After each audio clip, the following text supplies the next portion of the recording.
Au commencement était la parole, et la parole est Christ.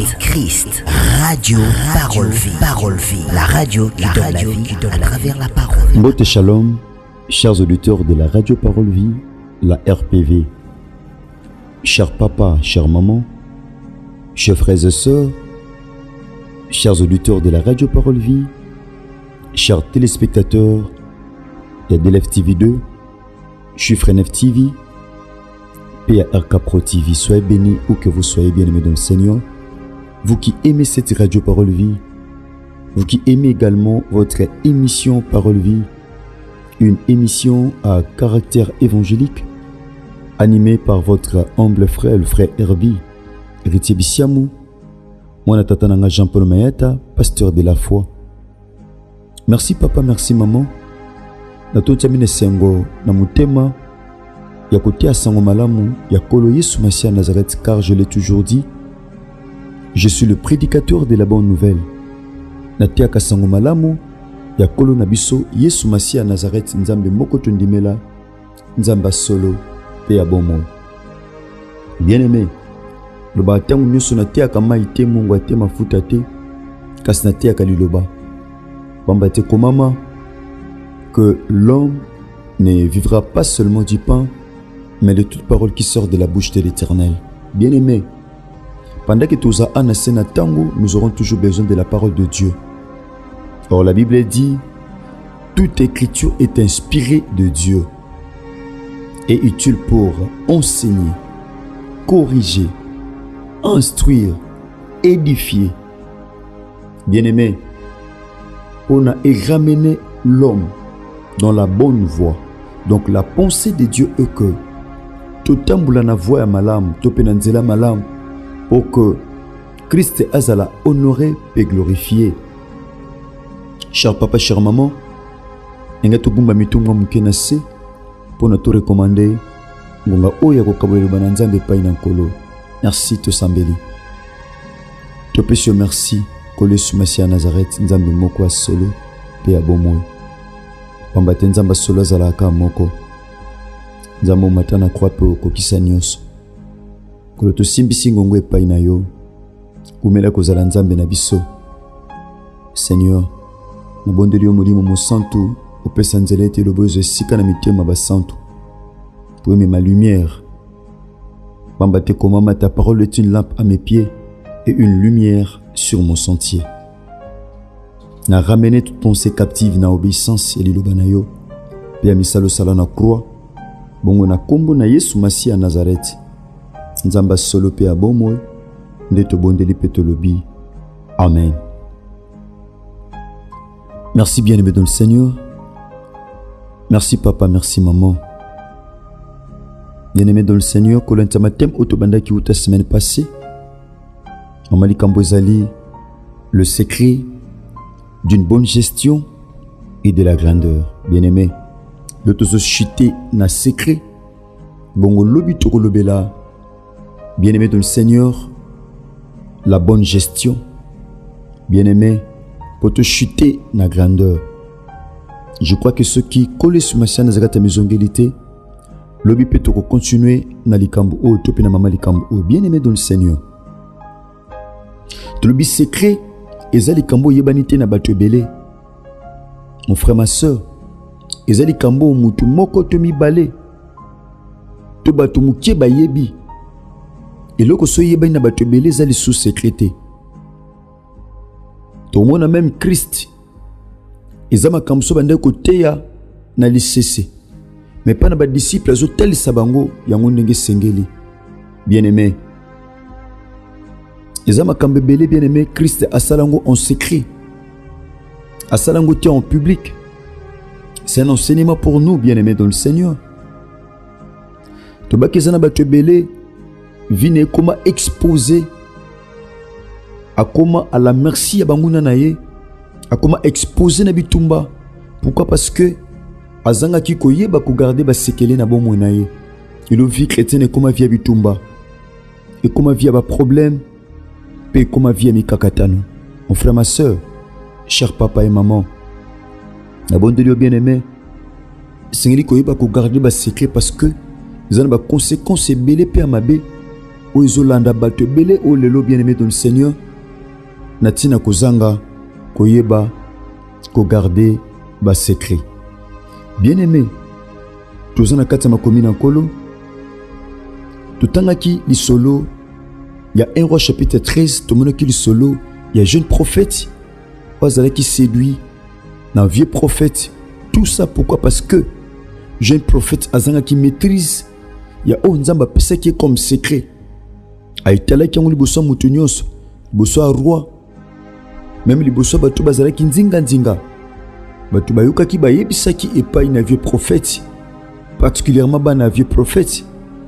Mon vieux prophète atuna ki bana na ye elenga ngwaki na nzela nini na sima kolakisa ye nzela nde alandaki le jeune prophète avec un seul objectif, abimise na kati ya nzela ya malamu, abimise na kati ya ainsi dit l'Éternel, abimise na kati ya onzaba yebiseki. Bien-aimé dans le Seigneur, faites attention. Il y a des vieux prophètes aujourd'hui. Vieux prophète c'est qui? Vieux prophète azamut azoluk abimiso na volonté nzambe. Vieux prophète azamutu azoluka apengusayo, azamutu azoluka asumukisayo, azamutu azoluka bien-aimé dans le Seigneur à mettre fin à carrière nayo. C'est celui-là le vieux prophète. Azamutu a échoué déjà na vie. Pour ça na ezata mona mutu moko a émergé to pa ke liboso. Pour ça na ezali lokola ye a échoué. Amona batu nyonso ko échoué pene na ye. C'est ça. Makanisi ya le vieux prophète. Merci bien-aimé dans le Seigneur. Toza na 1 Roi chapitre 13, to ben verset nango 21. La Bible dit: et il cria à l'homme de Dieu qui était venu de Juda. Ainsi parle l'Éternel, parce que tu as été rebelle à l'ordre de l'Éternel et que tu n'as pas observé les commandements que l'Éternel ton Dieu t'avait donné, parce que tu es retourné et que tu as mangé du pain et bu de l'eau dans le lieu dont il t'avait dit, tu ne mangeras point de pain et tu ne boiras point d'eau. Ton cadavre n'entrera pas dans le sépulcre de tes pères. Alléluia. C'est triste et bien-aimé. Nakateli solo oyo. Tant que vieux prophète alandaki jeune prophète, amona qui est assis, amona qui est akofanda, c'est que cet homme était fatigué. Mutafanda ce qui a fatigué, ce qui a lembi. Le kola liya qui était amela qui était kolandisama, il bananzambe tope sekru nzamba pesa qui est. Nzamba tindaki asala musala aliate pe amelate. Bien-aimé, le jeune prophète avait écouté Dieu, bien sûr. Mais à kokagite ko exécuter tope ko tout ça, o nzamba yebisaki a sepelaki a tout ça vieux prophète. Pourquoi? Parce que vieux prophète a bisaki ki ange abimelaki. Bien-aimé, tous en a deux catégories ya ba ange. Vous en avez ba ange déchu, vous en avez ba ange infidèle. Topena ba ange fidèle, les anges déchus. Bazabat o ba ange o ba sepela ki bazanda Satan. Tant que Satan azaki précipité, on a sait. C'est alors que bien-aimé dans le Seigneur, ba ange déchu, topé infidèle ba sepela ki balanda Satan. Bien-aimé, nous avons aussi les anges de Dieu. Ba ange bazaba messager, bazaba envoyé en Nzambe. Donc ange Abimelech qui prophète, c'était pas un ange de Dieu. C'était pas un envoyé du Seigneur, parce que Dieu ne peut jamais se contredire. Nzambe soit biso likam, soit linga bandela likam akoye bisaka yoke sala bozong sabwe, alors que Dieu avait déjà parlé. Le vieux prophète a séduit jeune prophète en disant que l'ange m'a apparu. Bien-aimé, ange azanzambete, ange azanzambete, ange nzamba sala bango po bazana service ya mutu. Bazaba messager, bazaba envoyé. Ba ange bazana ba catégorie et bazana hiérarchie. Nous avons des chérubins, nous avons des archanges, tous appelés ba séraphins. Bien aimé, tous en matière ba ange té. Mais tous autres lisaka tout simplement comment le vieux prophète a intimidé qui le jeune prophète pour nous yebise que ange a ibisingai. Bien aimé, mon frère, ma soeur, le jeune prophète était séduit. Nzambe bisaki okoliate pe okomelate, garde ses secrets pour toi. Ozana intérêt to bisango mutu. Bien aimé makam nzamba yebisao, Aux intérêts to partageons na mutu. À moins que nzamba chona mutema. Au partageant aux expériences moko songolo. C'était pas important, jeune prophète, à partager les cambo na roi ton vieux prophète. Mais le kola likamuse yebanaki, il a été séduit. Pakaibisenga ange abimelinga. Toke nandaku. Ngapenaza prophète le kola yo. Ozo akolia, pe ozo akomela. Tango keke ange à lobby ayembang. Bien aimé, la Bible dit, le diable c'est un ange de ténèbres. Il se déguise en un ange de lumière. Satan est un ange de ténèbres.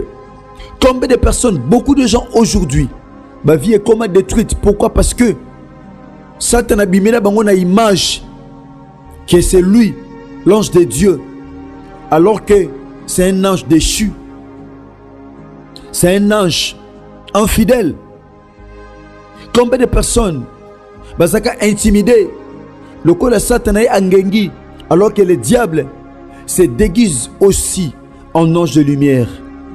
Bien-aimé, jeune prophète qui type vieux prophète. Vieux prophète a péché bleu au a péché mai. Tango allié quand Nzambe mati. Nzamba bi yo. Ngana pekisa ki olia yo lié. Le kolo saliboy o tosi mibeko nangate. O lié lipa. O meli mai ne siko ngana baki o melate pe oliate. Ngana pekisa ki yo. Na binzoto na yo ekokota te. Na ba sepulka ba tata na yo. Oko kundamana terre moko étrangère. O kundamana terre étrangère. O kundamana terre sika mona ba tata na yo. Pourquoi? Parce que bimi na volonté nanga. Bien aimé. Tako zanga ko garder ba secret et pas memige elenge o. Mon frère, ma soeur. Joseph Bitumbe comme la kay na vie. Pourquoi? Parce que ba secret nyo so bande ko zo bando tono yeb son ba yaya. Ba yana loti ndoto. Yana loti ndoto. Tela ndoto na loti. Papa na loti ndoto. Bandoto Joseph et même Joseph Bitumba. Et l'ingolo ba yoko dominer le colon na biso. Donc Bitumba Joseph. Ezaki plus na bandoto bande ko l'autre. Bien-aimé dans le Seigneur. Bandoka Joseph non seulement bandoto mais aussi ne lamba otata salela qui est. Bien-aimé dans le Seigneur, ba couleur rebelle. J'ai un prophète na simakolia. Pe komela. Nzambe tanga lobi. La Bible dit ceci. Verset 23. Quand le prophète qu'il avait ramené eut mangé du pain et qu'il eut bu de l'eau, il scella l'âne pour lui. A scellé âne. L'homme de Dieu s'en alla et fut rencontré dans le chemin par un lion qui le tua. Nanzela tan wazongaki akutanaki na lion lui abomaki. Bien-aimé dans le Seigneur, jeune prophète akufaki. Bien-aimé dans le Seigneur, akufaki pourquoi? Parce que aizangaki koyeba ko garder secret. O nzamba peseke comme secret. Aitalaki yango. La Bible dit nous sommes entourés d'une si grande nuée de témoins. Au moins c'est comme si peneno batu bazate. Mutozo yebisa secret na ya vino ma soeur mon frère.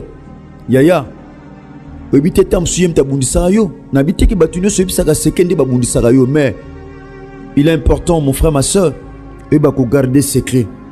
To ba les secrets d'une bonne gestion. Bien-aimé, pour na o gérer ma lame sur tout le plan. Bien-aimé, tu dois avoir les secrets. Faut na makam oyo bien-aimé dans le Seigneur. Eko pesa onzela ozana gestion ya malam.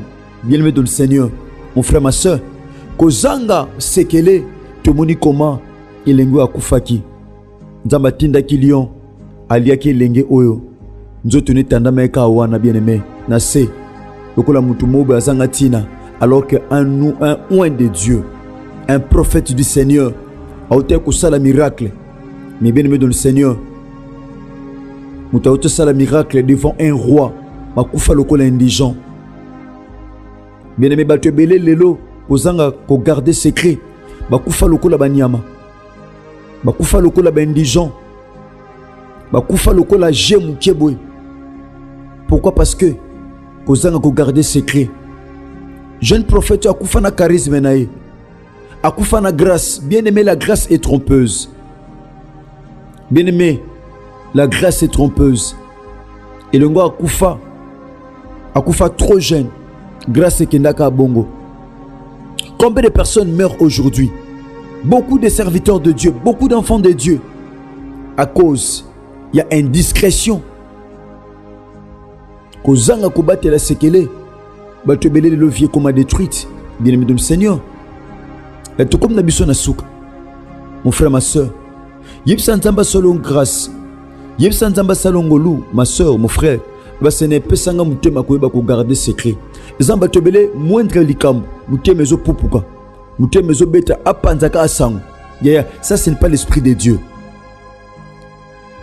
Molim mo santa pesa biso bambuma molim. Bien-aimé. Fruit de l'esprit, c'est la douceur, la tempérance. Bien-aimé. Sozangi mbuma molim. Bien-aimé, au réaliser. Mamsuna vino salango na vitesse. Pe memio na déclin. Tika kole sur ma chaîne Nazareth Nzambe moko tondimela. Asala binongolo pe bolam. Merci, nous sommes arrivés pratiquement à la fin. Tout l'exiba secret le but au Simba.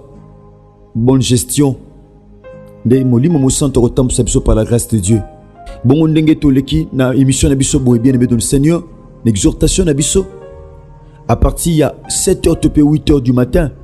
Nous avons une grande activité évangélique dans l'église CFC, Centre évangélique de la foi en Christ. Et quand même, nous avons un évangéliste Jean-Paul Maëta, pasteur de la foi. Nous avons la convention des femmes de la foi, 6e édition. Bien-aimé, l'église CFC, ils ont mis dans l'avenue Bonbon numéro 8318. Bien-aimé, dans la route Kimbonteke, dans l'arrêt Oezaki, Mbala Simalanjuloise, dans l'arrêt de la foi, temple les ajustements dans Macadam. Bien-aimé, nous avons le mardi toza, le mercredi toza, jeudi, vendredi, tout comme samedi, pour te chuter dans le dimanche. Bon, toza a une grande activité dans la radio Parole Vie. Nous avons une retraite internationale, bien-aimé dans le Seigneur de prière. Torbon de l'Anzambe, le Belango Malam, ton te chuter dans confef dimanche, lundi, mardi, mercredi, pour jeudi, tourban d'activité, il y a le sambo par la grâce de Dieu. Ce qui Christ sa maison hérité, la bandite au côté dans le lobby par la grâce de Dieu. Bon, numéro contact est affiché dans l'écran. La bidona C, tu peux beaucoup comme la bidona plus T43 89 75 79 117. Ce Christ à maison élite te coûte bongo lobby. Là je dis un grand merci à toute la grande équipe de la radio Parole Vie. Je vois nos ingénieurs Chris Kundenga, Enoch DG, et notre ingénieur Jeksa Pemba Mayamona. Merci, soyez bénis. Au commencement, était la parole, et la parole, et la parole, et la parole, Christ, radio, parole vie, la radio qui donne la vie, à travers la parole,